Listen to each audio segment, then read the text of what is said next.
Geger pengakuan Nikita Mirzani bahwa dirinya tengah hamil 3 bulan hingga mangkir kedua kalinya dari panggilan penyidik Polda Metro Jaya untuk diperiksa sebagai tersangka dalam kasus pemerasan, pencemaran nama baik, dan pencucian uang atas laporan polisi dari Dr. Reza Gledis. Tak kalah geger adalah kekecewaan pihak Dr. Reza Gledis hingga menilai sikap Nikita Mirzani yang kembali mangkir untuk kedua kalinya sebagai sebuah sikap yang tidak kooperatif. Tak hanya itu, sang dokter kecantikan ini pun juga mengaku kecewa terhadap penyidik Polda Metro Jaya yang sudah mengantongi 9 bukti atas laporannya terhadap Nikita Mirzani. Namun, belum juga melakukan upaya penahanan terhadap Nikita Mirzani atau menolak permintaan penundaan pemeriksaan dari Nikita dengan melakukan penjemputan paksa. Benarkah pula pihak Dr. Reza Gledis akan melakukan upaya hukum baru agar Nikita pun segera ditahan?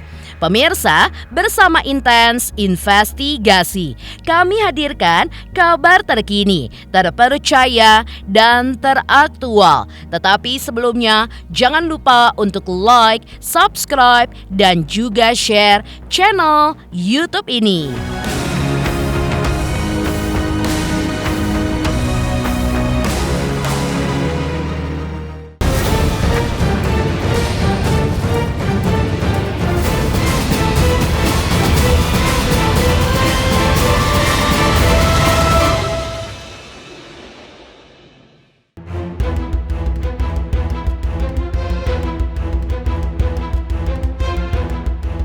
Masih geger perseteruan antara Nikita Mirzani dengan Dr. Reza Gledis yang kini terus berlanjut hingga Nikita pun terjerat status tersangka dan ancaman hukuman penjara hingga 20 tahun terkait kasus pemerasan, pencemaran nama baik, dan pencucian uang. Dalam siaran live-nya pada hari Minggu 23 Februari 2025, Nikita Mirzani pun menyebutkan bahwa ia akan memenuhi panggilan polisi untuk menjalani pemeriksaan sebagai tersangka di Polda Metro Jaya pada hari Senin tanggal 24 Februari 2025 kemarin. Namun, tidak sesuai dengan janjinya, Nikita pun kemarin tidak terlihat sekelebat pun wajahnya menyambangi Polda Metro Jaya. Sehari sebelumnya, Nikita dalam siaran live sosial medianya mengaku tengah hamil muda dengan usia kandungan sudah 3 bulan. Bahkan, Nikita mengaku tengah ngidam makan bakso pedas. Ini last tour guys, karena berarti ternyata beruntung ya. Karena takutnya di penjara kan. Jadi ini adalah last tour Nikita Mirzani di Ternate. Karena hari Senin kita akan BAP sebagai tersangka. Ayu. Coba dapat di mana orang tersangka begitu bangga ya kan? Cuma Nikita Mirzani sama Kamail, bukan lagi kan? Jadi hari Senin buat kalian ya teman-teman wartawan yang mau datang ke Polda Metro Jaya silahkan. Tuh, gua kasih pengumuman. Jangan sampai tidak mendapatkan gue turun dari mobil ya, karena gue akan mengibaskan rambut. Mail akan buat poni yang bolongannya dalam kayak Nasar ya, jalan Casablanca. Pipinya kenapa? Lagi hamil guys, jadi naik berat badan. Aku lagi hamil. Aku hamil duluan. Makanya pipinya tembem, cabi. Berapa bulan guys? Gak tahu, berbulan-bulan kayaknya.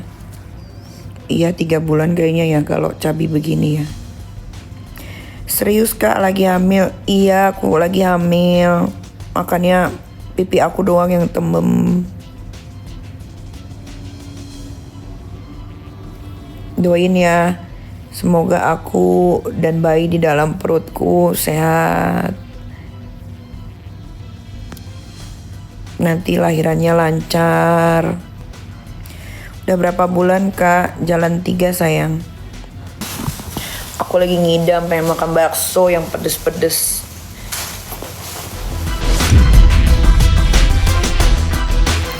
Sikap Nikita Mirzani yang sudah 2 kali mangkir dari panggilan penyidik Polda Metro Jaya membuat pihak Dr. Reza Gledis disapu terasa kecewa yang begitu mendalam. Dalam pandangan pihak Dr. Reza Gledis, sikap mangkir Nikita Mirzani yang meminta pengunduran jadwal pemeriksaan polisi sebagai tersangka pada tanggal 3 Maret 2025 seakan menunjukkan bahwa Nikita tidak kooperatif terhadap aparat penegak hukum. Padahal sudah menyandang status tersangka dengan alat bukti tidak hanya 2, tapi 9 alat bukti yang disodorkan oleh pihak Dr. Reza Gledis. Menurutnya, permintaan ubah jadwal pemeriksaan tersebut bisa ditolak oleh penyidik. Bahkan, penyidik pun bisa langsung menangkap Nikita Mirzani. Rasa kecewa Dr. Reza Gledis bukan kepada pribadi, tetapi kepada para penyelenggara negara yang ia duga tidak melaksanakan hukum normatif. Karena itu, pihak Dr. Reza Gledis akan melakukan upaya hukum terhadap penyidik Polda Metro Jaya. Kalau dibilang kecewa, ya sudah pasti kecewa. Kekecewaan ini bukan berdasarkan like dislike ya, tetapi kekecewaan seorang warga negara terhadap penyelenggara negara yang tidak melaksanakan hukum normatif. Ya, jadi klien kami ini kan saya harus sampaikan berulang kepada rekan media bahwa beliau ini paham hukum acara. Jadi kekecewaan dia terhadap penyelenggara negara yang tidak melaksanakan hukum acara. Ini kan pengangkangan terhadap konstitusi. Saya pikir itu ya, secara pribadi dia tidak dendam. Ya, kemarin Humas Polda Metro Jaya kan sudah sampaikan ada 9 barang bukti. Ya, hasil tangkapan layar percakapan ya, kemudian hasil rekaman dan sebagainya. Nah, 9 barang bukti ini kalau dalam pasal 184 KUHP itu dimasukkan ya, di-compare dia. Ketika ini sudah terpenuhi minimal 2 alat bukti, maka penyidik dapat menetapkan tersangka.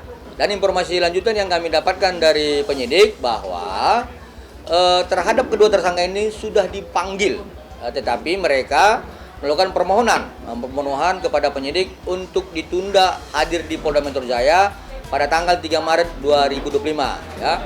Itu memang hak tersangka ya, kita harus menghormati azas praduga tak bersalah ya, presumption of innocence. Ya, kita akan melakukan upaya hukum sebagaimana yang diatur dalam Peraturan Kapolri nomor 6 tahun 2019 pasal 413. Ya, kita akan meminta Bapak Kapolri dalam ini Irwasum untuk melakukan pengawasan insidental.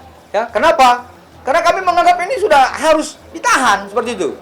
Ya, jadi saya ingatkan ya kepada sahabat-sahabat kami penyidik dan atasan penyidik di Cyber Polda Metro Jaya untuk kita sama-sama menghormati rule of the law ya, aturan main kita dalam hukum acara.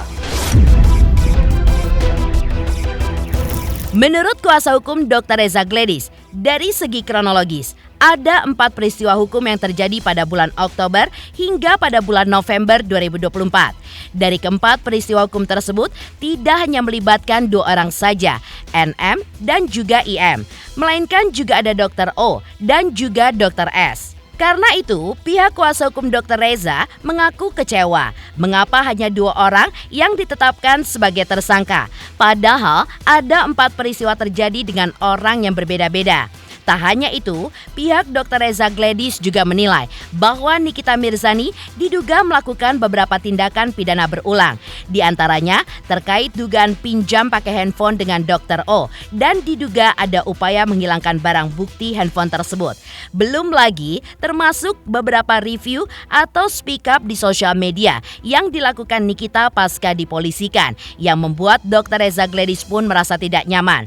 Karena beberapa alasan tersebutlah, maka menurut pihak Dr. Reza Gledis, polisi pun bisa langsung menahan Nikita Mirzani.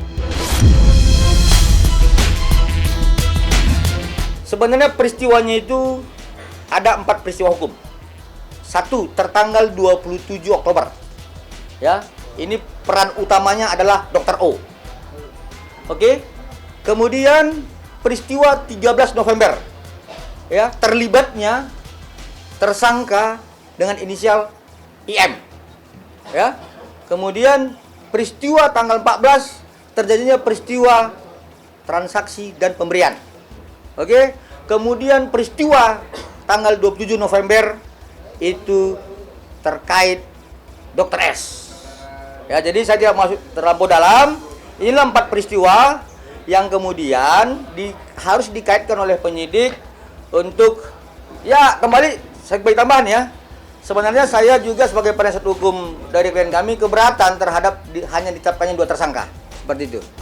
Ya. Jadi seharusnya dengan 4 peristiwa yang sudah disampaikan oleh klien kami dalam berita acara pemeriksaan dan klarifikasi dan berita acara pemeriksaan tambahan lanjutan setelah para tersangka dan terlapor yang lainnya diperiksa, klien kami diperiksa lagi. Ya. Ya, saat itu saya juga curiga ini ada apa gitu ya. Tetapi klien kami menyampaikan dengan peristiwa yang sebenarnya dan kami beranggapan ya harus tidak boleh 2 tersangka di situ. Karena ada 4 peristiwa yang terjadi. Tetapi penyidik harus melakukan penilaian terhadap kewenangannya bahwa kedua tersangka ini sudah melanggar ketentuan terkait masalah unsur subjektif dan objektif sebagaimana yang diatur dalam pasal 21 ayat 1 dan ayat 4. Ya. Pertama, dia sudah mangkir 2 kali. Kedua, terkait barang bukti yang kami dengar informasinya, ya, salah satu handphone milik Dr. O itu kan sudah dilakukan pinjam pakai oleh si Dr. O-nya. Nah, kekhawatiran kami bahwa adanya satu kerjasama untuk menghilangkan barang bukti itu. Nah, yang ketiga, soal bahwa inisial NM ini kan sudah setelah dilakukan gelar perkara dan ditetapkan menjadi tersangka, inisial NM ini kan sudah melakukan review atau speak up di media sosial yang membuat klien kami tidak nyaman. Artinya melakukan perbuatan pidana yang berulang, melakukan pengancaman, menjelekkan klien kami. Jadi saya pikir pasal 21 ayat 1 yang bersifat subjektif itu sudah menjadi objektif. Dan kemudian terhadap pasal yang dipersangkakan kepada tersangka ini, ancamannya kan itu di atas 5 tahun. Jadi sehingga kemudian kalau kami berpendapat, maka pasal 21 ayat 1 dan ayat 4 itu sudah memenuhi unsur objektif, maka penyidik harus segera melakukan upaya-upaya paksa untuk menahan si kedua tersangka tersebut. Sementara itu, dalam siaran live-nya di sosial media pribadinya, Nikita Mirzani sebelumnya juga menyebutkan bahwa Dr. Reza Gladys justru yang panik lantaran kasus tersebut sudah menjadi konsumsi publik, di mana pihaknya harus bisa membuktikan terkait laporan polisi yang ia layangkan terhadap Nikita. Sebab jika nanti tidak terbukti, maka Nikita pun akan melakukan serangan balik.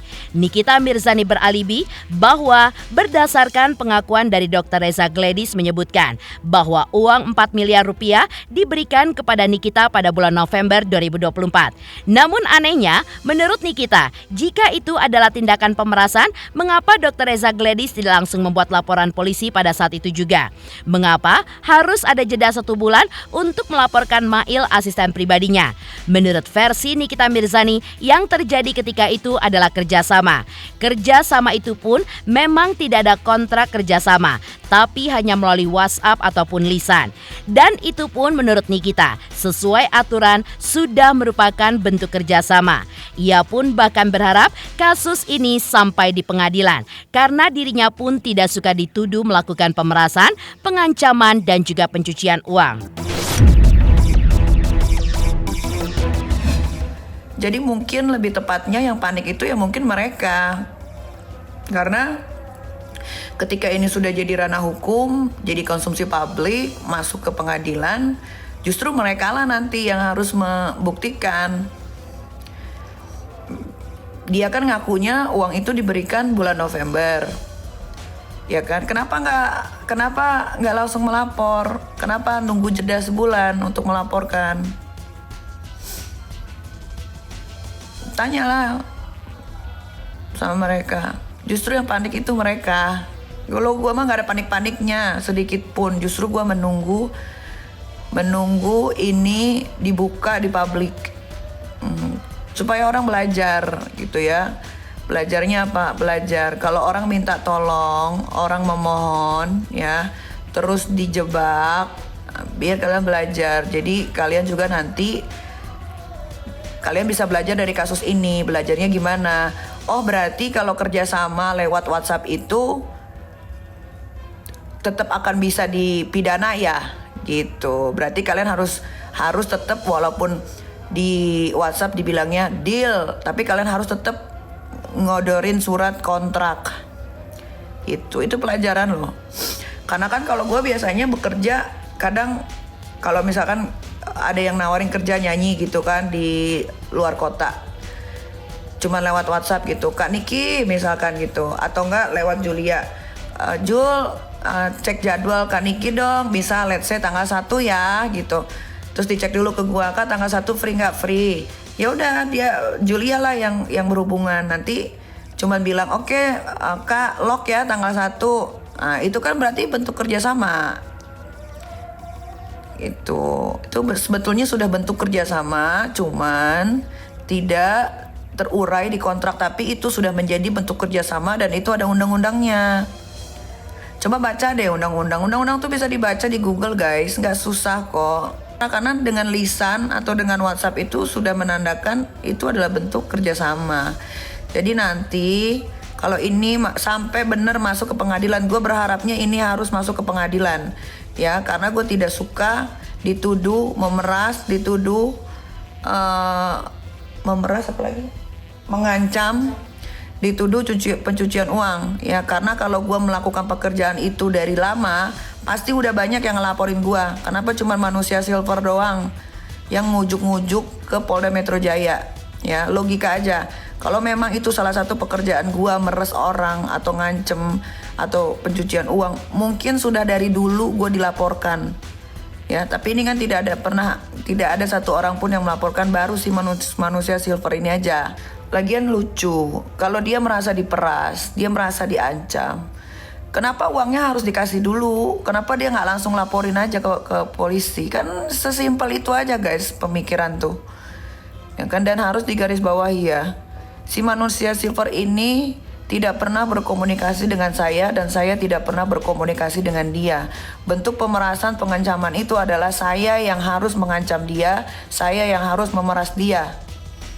Tidak boleh pakai orang lain, nggak bisa itu, nggak ada itu. Itu bisa guys, semua itu bisa dipelajari di mana? Di Google. 20 tahun. Nih, ini juga edukasi untuk kalian.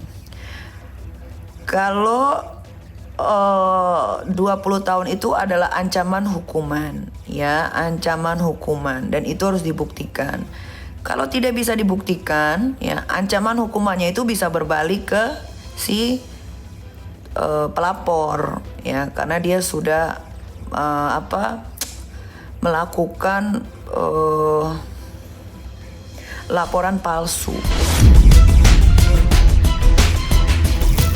Geger, Nikita Mirzani mengaku hamil muda saat kedua kalinya mangkir dari panggilan polisi, sehingga dipertanyakan apakah akan dijemput paksa. Lantas, seperti apakah pembelaan Mail usai diperiksa di Polda Metro Jaya baru-baru ini, dan juga kuasa hukum Nikita Mirzani sebelumnya? Selamat untuk intens investigasi karena sudah mencapai 3 juta subscribers di YouTube. Sukses selalu dan all the best.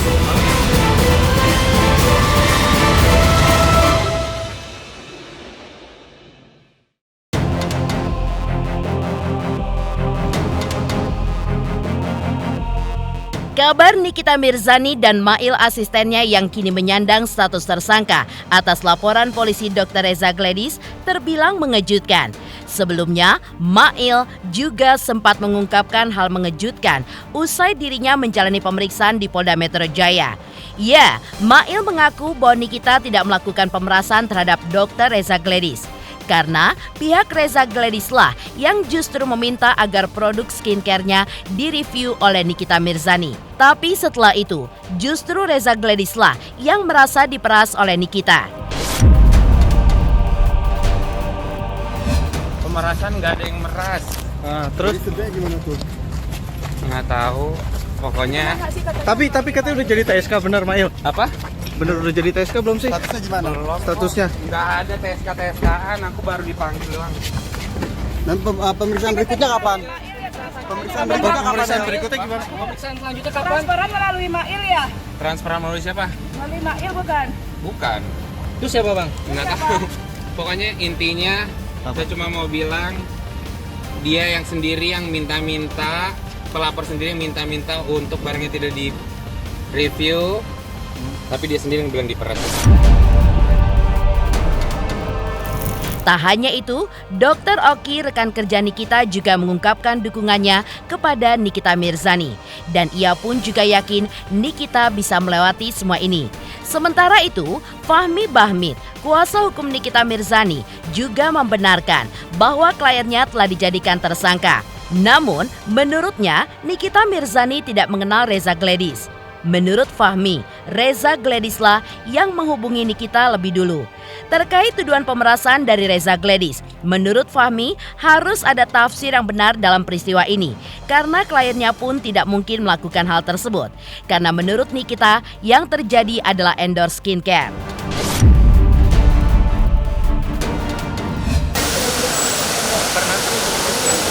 Tapi kan ini kan sahabat sendiri. Iya, sahabat sendiri, mungkin gimana dok? Supportnya. Nikita Mirzani selalu support. Oh. Saya nggak suka, masa mewawancarai saya bukan ngomongin saya. Tapi soal Alasannya apa, karena bukti-bukti yang kuat atau seperti apa sih Pak? Nggak ada, itu kan haknya mereka. Tapi hukum itu saya katakan lagi, di dalam peristiwa hukum itu ada sebab musabab. Ada asal mula peristiwa. Peristiwanya itu dari mana asal mulanya? Seseorang tidak kenal, tiba-tiba ada orang lain menghubungi, terus meminta sesuatu. Bagaimana ada niat? Kenal tidak? Niat itu paling penting dalam peristiwa pidana. Kita tidak pernah punya niat apapun terhadap seseorang tersebut. Bagaimana bisa ada pemerasan dan sebagainya? Dua alat bukti yang menguatkan. Itu saya tidak tanggapi karena saya menilai nanti. Saya punya pandangan sendiri bahwa niatan dalam peristiwa ini tidak ada. Bagaimana seseorang tidak kenal terus punya niat terhadap orang yang tidak kenal? Jika memang ini ada persoalan, kenapa dia yang mengatur sendiri jadwalnya? Cara membayarnya, dibayar 2 kali. Setelah itu dia minta waktu, ya, memberitahukan kalau nanti bulan ini sudah selesai, tolong sampaikan kami supaya kami membayar lagi. Terus bagaimana ada pemaksaannya, pengancamannya? Semua dia yang memutuskan. Endorse 1 tahun, tahun depan diperpanjang. Dan itu adalah kalimat daripada yang bersangkutan. Tolong ya Mail, ingatkan ya, nanti di November biar saya bayar lagi. Terus apa ini? Ya artinya ada kalimat bahwa itu memang endorsan. Ada di WA-nya. Jadi perjanjian itu bisa lisan. Tidak harus mana perjanjiannya, lisan juga bisa. Kecuali kita jual beli rumah. Kalau saya jual HP nggak perlu pakai perjanjian juga bisa. Nikita Mirzani dan Mail juga mengungkap bahwa tidak ada pemerasan terhadap Reza Gladys. Tapi justru pihak Reza Gladyslah yang meminta Nikita untuk mereview produk skincare-nya. Lantas, apa yang menjadi alasan dari Farhad Abbas yang menyebutkan bahwa kerjasama antara Nikita dengan Dr. Reza Gladys adalah kerjasama yang menguntungkan?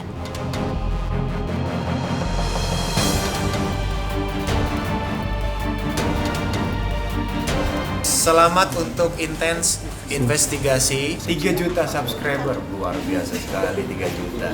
Ya pokoknya semakin sukses lah dan bisa menghadirkan sesuatu yang memang baik untuk diperlihatkan.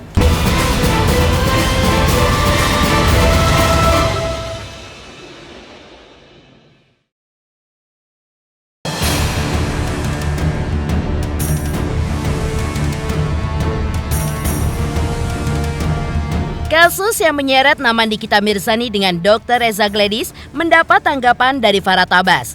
Farhad Abbas pun mengungkapkan bahwa kerjasama yang terjadi di antara keduanya saling menguntungkan. Bahkan ketika mendengar Nikita Mirzani menjadi tersangka atas laporan Reza Gladys, Farhad pun justru mempertanyakan mengapa Reza Gladys mau membayar Nikita sebesar 4 miliar rupiah dan juga menyayangkan mengapa Nikita mau menerima uang tersebut. Farhad Abbas juga menyarankan kepada Nikita Mirzani untuk mengembalikan uang tersebut. Sehingga Nikita pun bisa melaporkan skincare milik Dr. Reza Gladys yang diduga berbahaya bagi konsumen. Dan menurut Farah Tabas, karena urusan antara Nikita dan Reza saling menguntungkan, maka penanganan kasus ini pun tidak bisa masuk ke ranah pidana, melainkan ke ranah perdata. Dan solusi terbaiknya adalah restoratif justice. Kalau menyangkut kasus Nikita Mirzani, ya, apapun yang terjadi kita ambil yang positif dulu, ditengahkan dulu, karena ini menyangkut pembayaran senilai 4 miliar yang cukup besar, yang dimana kenapa dia membayar gitu. Harusnya kalau saya jadi Nikita Mirzani, saya lebih baik memilih melaporkan skincare tersebut daripada menerima 4 miliar. Saran saya kembalikan aja uang itu, kemudian fight aja gitu. Dan pihak kepolisian nggak usah urus yang begini, karena ini menyangkut keperdataan. Ya, karena adanya permohonan pertemuan dan persetujuan, bukan maling atau menggelapkan seperti masih banyak perkara-perkara lainnya yang orang ketipu gara-gara hackers yang membuat rekening orang habis, yang itu lebih diutamakan daripada mengurus uang yang 4 miliar punya skincare tersebut. Dan saya yakin ini kita punya alasan dan memang sangat banyak kemungkinan untuk diproses hukum, bisa-bisa saja. Tapi tentu ada sebab akibatnya. Kalau mau netralnya diselidiki lagi apakah benar skincare itu melanggar undang-undang, melanggar POM, adanya suntikan dan lain sebagainya. Nah, karena kalau saya lihat ini ngeri-ngeri sedap. Kalau tindak pidana kejahatan ekonomi mencari mata pencarian dengan cara-cara seperti ini, itu sangat akan merusak para TikToker atau maupun YouTuber. Berarti ada kemungkinan Nikita akan ditahan, akan diproses. Tapi menurut saya rasa kalau Nikita misalnya dalam keadaan hamil atau dalam keadaan ada jaminan cek atau uang atau ada barang yang disita, saya rasa polisi nggak perlu melakukan penahanan Nikita. Hanya ada satu kalimat yang kurang, harusnya ketika menerima ada surat pernyataan, tidak ada tekanan, kesadaran dan sepakat.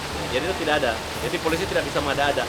Kalau ini abu-abu lah gitu, tergantung polisi. Kalau polisinya bijak, dia pasti bisa mengerti. Ya, restoratif justice solusi mediasi yang kita harapkan. Pemirsa Intens Investigasi, jangan lupa saksikan terus Intens Investigasi. Dan pastikan jangan lupa untuk like, subscribe, share, dan juga komen channel Intens Investigasi.